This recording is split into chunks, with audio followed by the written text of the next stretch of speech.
Selamat datang kembali di podcast STT Saint Paul Bandung. Bersama saya Raisa. Dan hari ini juga kita kedatangan tamu spesial, yaitu Saya Ibu Hertina. ya, jadi hari ini Ibu Hertina dan juga saya, kita akan membahas satu topik yang sangat menarik, yaitu It's Okay Not to Be Okay. Tapi mungkin orang kadang mungkin sudah ada yang familiar dengan istilah ini dari film mungkin ya, Iya, film ya, dari judul drama. film. Tapi mungkin ada juga yang masih belum familiar. Jadi mungkin bisa dijelaskan dulu secara singkat awalnya It's Okay Not to Be Okay itu tentang apa, Bu Hertina? Baik. Memang awalnya saya juga berpikir, apa nih maksudnya? It's okay not to be okay. Lalu saya berpikir-pikir, oh, rupanya yang dimaksud adalah bagaimana kita menyikapi eh, situasi yang tidak baik dalam hidup kita atau yang tidak mengenakan di dalam hidup kita, dan kemudian bisa ya oke, bisa menerima situasi yang ada itu. Nah itu saya berpikir, ya kadang-kadang dalam hidup kita kan banyak ya situasi, kondisi atau keadaan yang tidak enak atau tidak baik dalam kehidupan kita yang seringkali menimbulkan emosi negatif dalam hidup kita. Nah, bagaimana caranya kita bisa menyikapi situasi atau keadaan seperti itu? Oke. Mungkin bisa dijelaskan lebih lanjut lagi tentang emosi negatif itu, contohnya seperti apa? Emosi negatif dalam di hidup kita itu sebetulnya ada emosi yang dibilang emosi yang positif dan ada juga yang disebut dengan emosi negatif ya. Kalau yang positif sudah tahulah semuanya ya. Ya, seperti apa kebaikan, kasih dan sebagainya. Tapi emosi negatif di dalam diri manusia itu ada juga. Misalnya kita merasa jengkel, kita merasa kesal, kita merasa marah, kita merasa tertekan, kita merasa sedih. Bahkan mungkin kita merasa putus asa ya dan merasa stres. Nah, itu kira-kira seperti itu. Jadi perasaan-perasaan yang muncul dalam diri seseorang yang sekiranya tidak kurang nyaman ya, bisa dibilang. Ya kurang nyaman dan Perasaan-perasaan tidak nyaman. mengenakan. Iya di dalam diri seseorang. Ya, lalu kalau misalnya orang ini terus-menerus memiliki emosi negatif itu, kira-kira dampak apa sih yang akan dialami oleh orang itu? Kalau Iya, misalnya dia tidak bisa mengungkapkan. kalau misalnya dia tidak bisa mengungkapkan emosi yang negatif yang ada di dalam dirinya itu, ya kemungkinan dia akan merasa tertekan di dalam kehidupannya. Tertekan, kemudian dia akan merasa bingung, merasa susah.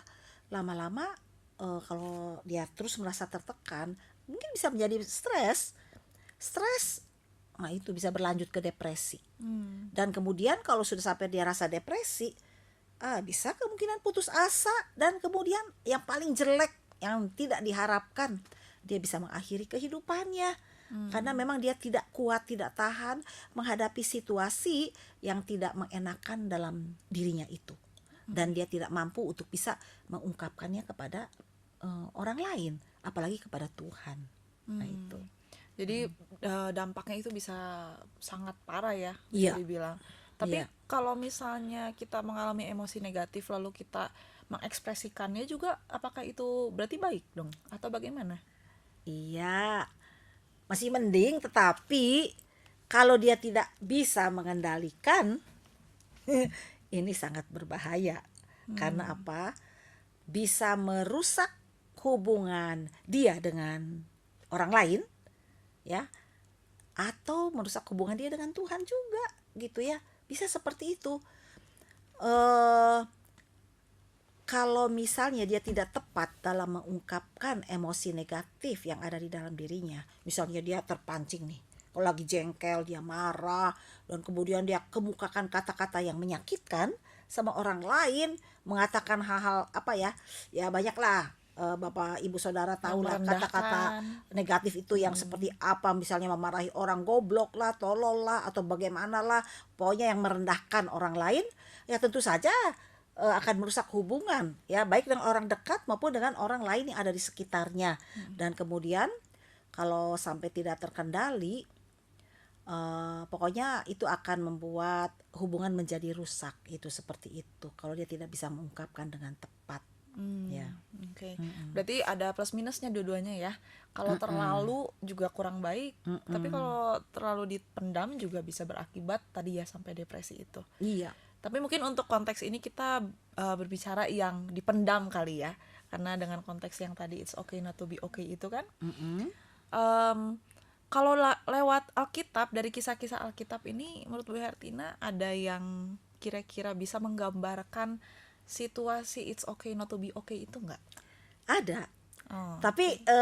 apa ya, eh, dia tidak dipendam tapi dia diungkapkan. Oh, justru diungkapkan. Diungkapkan, tapi Oke. dia mengungkapkannya eh, kepada apa, dengan tepat.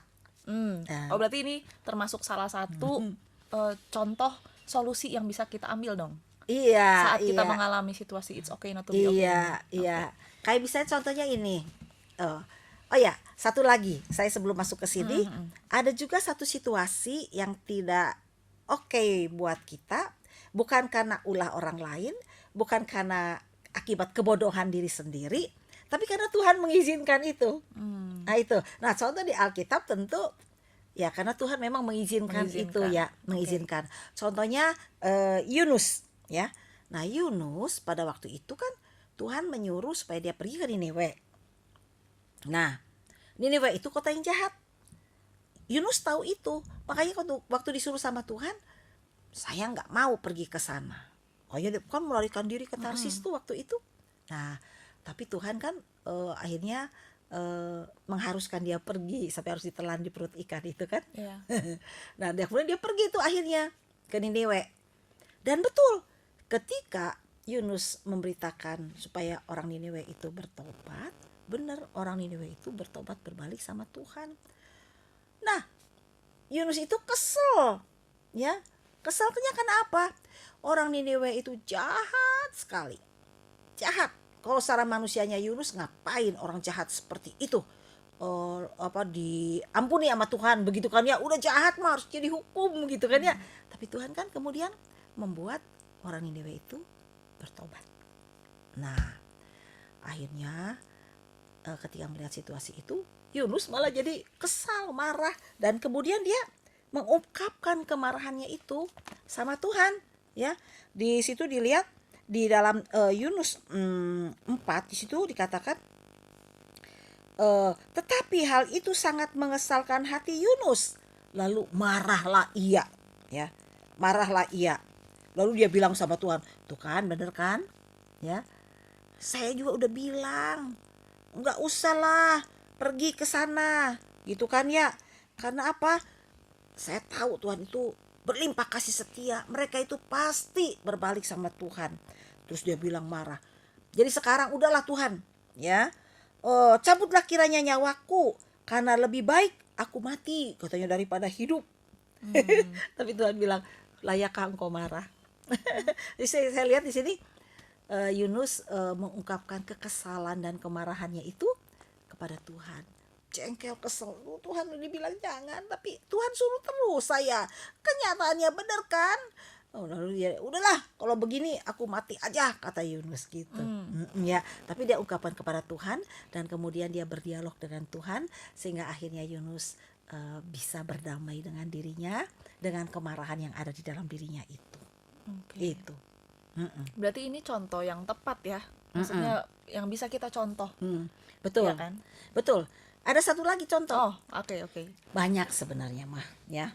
Kayak misalnya ini kisah Nabi Elia, ya. Waktu itu kan dia berperang tuh dengan nabi-nabi Baal. Dia sudah mengalahkan semua nabi Baal itu. Tapi setelah selesai, itu Isabel, istrinya Raja Ahab, marah.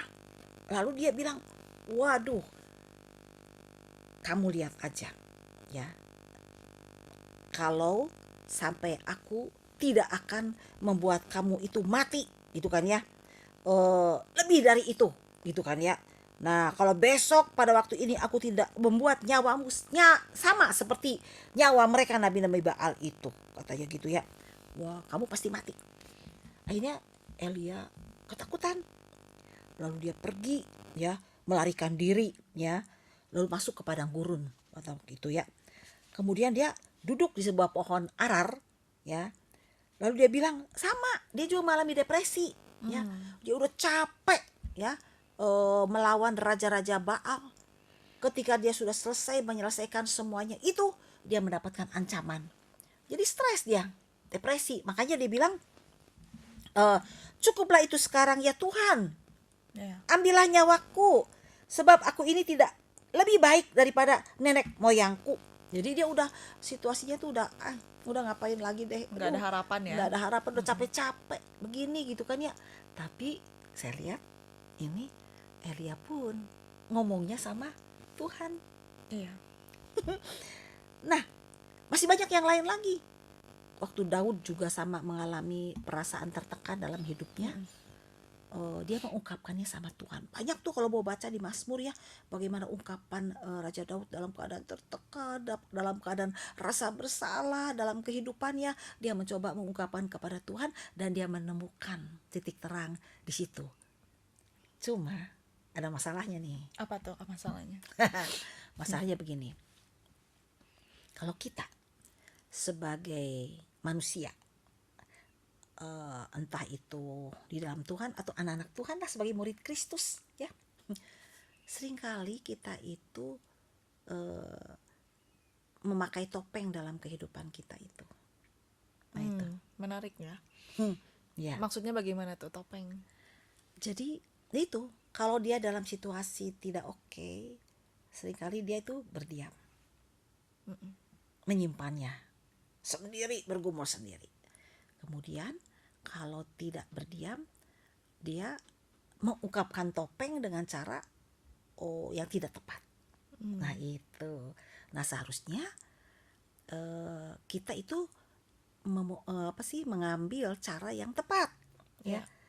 Memang kita sebagai manusia, kita itu punya emosi ya dalam diri kita ya, baik emosi yang positif maupun emosi yang negatif dalam hidup kita.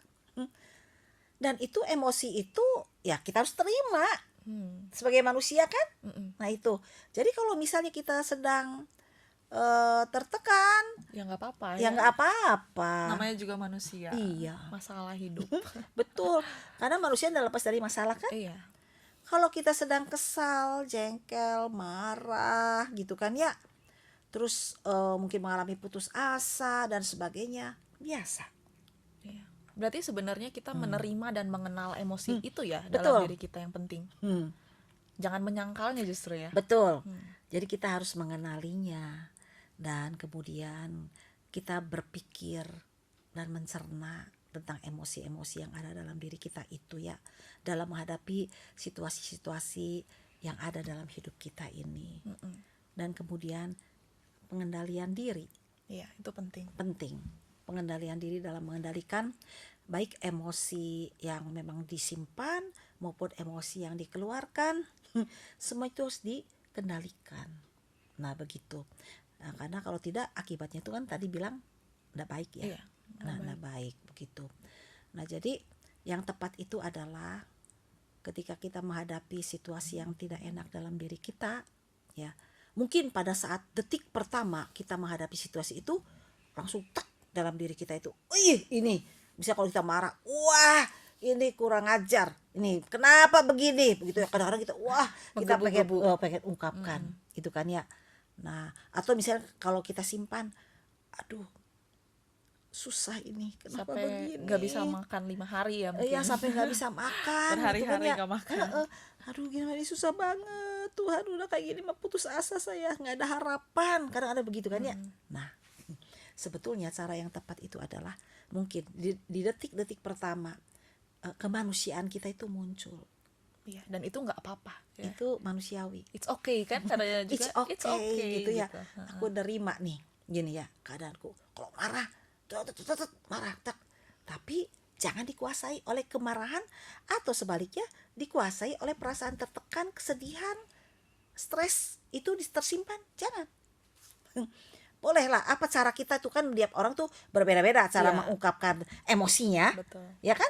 Tergantung tipe kepribadiannya, benar nggak? Itu topik yang lain lagi Itu ya. topik yang lain. Ya, Ya. betul. Nah, cuma begitu sudah keluar itu emosi yang negatif terutama itu, langsung kita harus ingat dan kemudian kita belajar untuk mengendalikan itu semuanya, ya. Mungkin bisa tenang sejenak, kita bisa tarik napas dan kemudian kita diam, gitu ya. Dan setelah itu, ya kita kan punya yang namanya Tuhan, Iya. Allah yang Maha Kuasa, yang mengetahui semua situasi yang sedang Tuhan izinkan terjadi dalam hidup kita. Dia Allah yang Maha Tahu. Ya, kita dapat tenang datang kepada Tuhan. Dan pengungkapan yang benar itu adalah memang kepada Dia. Kepada Dia. Baik itu yang tersimpan dalam hati yang membuat kita tertekan, susah, sedih, putus asa. Kita datang sama Tuhan, bahkan sampai nangis pun silahkan. Katakan sama Tuhan, Tuhan, aku sedang dalam keadaan susah, sedih, ya, tertekan, aku stres Tuhan dengan situasi yang ada. Dan kalau itu karena akibat kebodohan diri sendiri, minta ampun sama Tuhan. Inilah saya Tuhan, ampuni saya karena kebodohan saya. Tapi aku mau menerima semua ini. Kalau akibat ulah orang lain, kita tertekan sedih lalu bilang, Tuhan, dia itu udah bikin jahat sama saya, ya. Dia itu sudah menyakiti hati saya dengan kelakuannya dia. Katakan sama Tuhan, ya. Dan Tuhan tolong saya, mampukan saya untuk menghadapi situasi ini. Kemudian kalau kita yang mengungkapkan secara keluar, kita juga harus ingat, sadar diri. Kalau kita terus seperti itu akan merusak hubungan baik dengan orang yang dekat dengan kita maupun dengan orang lain. Jadi kita harus sadar diri, Tuhan, aku memang marah banget sama dia, cengkel, kesel Tuhan sama dia itu, kelakuannya itu Tuhan, aduh, ya, bikin saya itu marah. Tapi Tuhan tolong saya memiliki hati yang mengasihi, untuk bisa menerima dia dan tetap mengasihi dia, ya. Tuhan tolong saya. Nah itu semua itu dengan yang tepat itu adalah memang pada saat detik-detik pertama mungkin kita sama orang yang dekat dengan kita bisa kena. Kalau yang keluar nih, yang dekat dengan kita bisa kena semprot kemarahan. Tapi udah stop. Kalau udah itu sadar, datang sama Tuhan. Nah, yang diam ini, yang dipendam ini, nah itu kadang-kadang dia disimpan sendiri, tertekan sendiri, nggak bisa ngomong.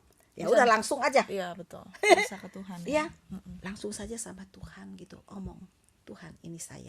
Jangan disimpan sendiri, jangan diumbar juga gitu ya. Dengan situasi seperti itu, kita harus belajar untuk terbuka atau membuka diri Sama yang Tuhan. tepat. Sama Tuhan itu kan ya. Itu. Lalu kemudian ada lagi nih, satu lagi. Apa itu?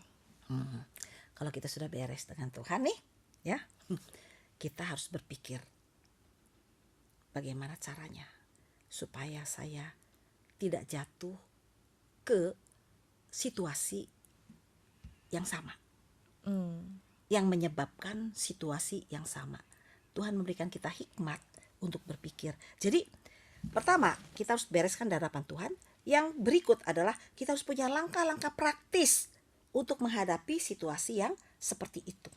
Jadi ada tindakan kita juga, tanggung jawab kita juga sebagai manusia. Iya. Bagaimana supaya kita bukan terhindar ya, tapi sebisa mungkin memang menghindari. Tidak mengulangi. Iya, menghindari yang menyebabkan kita jatuh ke situasi yang tidak enak itu. Iya. Kayak bisa dengan orang yang memang menyebalkan kita nih ya, maaf ya. Bukan berarti kita tuh enggak mengasihi dia. Tapi kalau memang situasi itu bisa membuat kita jadi tidak baik, ya sementara ya udah sebisa mungkin jangan sering ketemu dulu, dalam arti atau sering apa ya, jadi jangan sampai Jaga jarak dulu. ya jaga dulu Iya. lah, atau jaga mulut dulu atau gimana lah begitu kan ya. Nah itu jadi ada langkah-langkah praktis yang harus kita pikirkan juga sebagai tanggung jawab kita. Nah itu begitu ya, Iya. supaya jangan jatuh lagi ke hal yang sama gitu ya. Nah itu, tapi memang ya dalam hidup kita memang enggak bisa lepas sih dari situasi-situasi seperti itu ya. Pasti aja ada yang baru ya. Betul. Ada yang Udah baru selesai lagi. satu, ada lagi situasi yang Iya. tidak oke buat kita. Tapi kalau kita mau melatih diri untuk belajar jujur sama Tuhan, terbuka sama Tuhan dengan semua situasi yang tidak oke, dan kita bisa menerimanya menjadi oke. Nah, itu hanya satu Lewat Tuhan. itu. Iya. Berarti kalau misalnya mau disimpulkan garis besar yang tadi udah kita bicarakan, berarti kalau misalnya di saat kita sedang merasa tidak oke, kita harus bisa istilahnya mengenali dan menerima dulu perasaan itu ya. Iya. Emosi negatif itu Iya. kita kenali. Baru setelah itu kita berdiam diri, ungkapkan kepada Yang tepat Tuhan. Tuhan. Iya. Jadi beda-beda ya tadi tergantung kepribadian orang ya. Ada yang bisa mengungkapkan ke orang terdekat, mungkin ada juga yang nggak bisa, ya udah ungkapkan saja ke Tuhan gitu ya. Iya. Betul. Lalu setelah itu kita mengambil langkah praktis. Iya. Apa yang harus kita Apa buat? yang harus kita buat? Iya. Ya. Ya, jadi memang topik ini sangat menarik. Jadi sebagai mungkin teman-teman yang menonton di rumah juga, hamba Tuhan, mungkin ada mahasiswa-mahasiswa teologi atau yang mungkin terlibat dalam pelayanan secara umum, tidak apa-apa untuk kita merasa perasaan atau emosi negatif seperti itu ya. Hanya saja cara yang kita pilih itu harus Betul. tepat. Iya. Ya. Ya, jadi itu saja Bu Hertina. Terima kasih sudah menjadi narasumber di podcast kita hari ini dengan insight-insight baru, wawasan-wawasan baru, pencerahan baru juga untuk saya dan juga teman-teman yang menonton. Ya. Terima kasih juga ya untuk teman-teman yang sudah menonton. Iya. Mungkin teman-teman juga jangan lupa untuk like video ini, lalu jika bermanfaat bisa share ke teman-teman, dan juga boleh komen di bawah kalau misalnya masih ada yang kurang jelas atau mungkin ingin ditanyakan. Betul. Ya, nanti Boleh. mungkin Kalau ada yang mau ditanyakan, ya, silakan. bisa kita bantu jawab nanti di Iya. kolom komentar Iya. juga. Ya, dari Bu Hertina ada yang ingin disampaikan lagi terakhir untuk menutup podcast ini? Oke. Jadi mungkin ya bukan pesan ya, tetapi mungkin kita saling mengingatkan bahwa kita manusia, sebagai manusia kita punya emosi. Belajarlah jujur dengan Tuhan, dengan diri sendiri dan dengan Tuhan, dan belajarlah untuk mengungkapkan dengan cara yang tepat, gitu ya. Dan kemudian yang tepat itu adalah ya, kalau saya sendiri secara pribadi kepada Tuhan, itu. Ya. Oke. Baik Bu Hertina, terima kasih sekali lagi. Teman-teman, sampai jumpa lagi di podcast STT Saint Paul Bandung yang selanjutnya. Bye-bye.